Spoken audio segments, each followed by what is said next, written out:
This is the very first UK drive of the all-new, all-powerful BMW 7 Series M760Li xDrive, but it didn't start out that way. You see, we've driven this car as it should be driven, and as one would assume many prospective buyers might, a full international tour from Metz in the French Alps over 700 miles back to Blighty. It's a tough job, but when you're as dedicated as we are at Autocar, sometimes you simply have to put in the hours behind the wheel.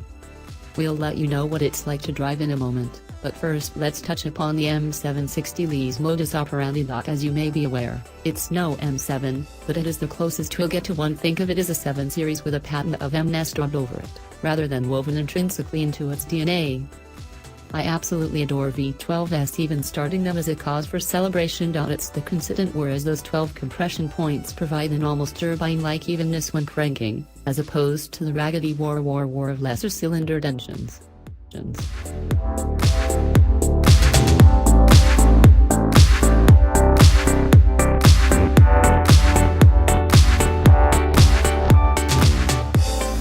Rotating under its own steam, the M760Li's on-74 engine settles into a silent and utterly smooth idle that would pass the time-honored 50-pence-piece balancing trick with ease. And that's the way it remains during normal driving, relaxed and barely entering your consciousness. Switching to sport mode enhances its timbre, and, with a little added intensity as well, just the right amount of howl percolates into the cabin without it ever sounding unbecoming. Purists won't appreciate that some of this noise is synthesized sound that's drip-fed through the car's speakers, but I promise, it still comes across more classic V12 than classic Kraftwerk.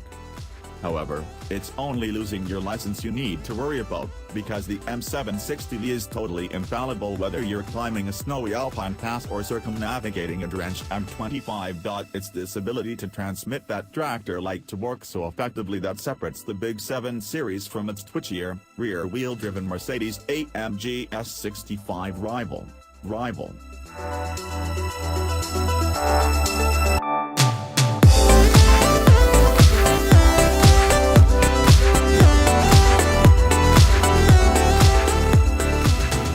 No one needs a BMW M760Li in their life, but then we could erase many a car working on that principle. So, accepting that it's a little unnecessary and that a 730D would be the far more sensible choice.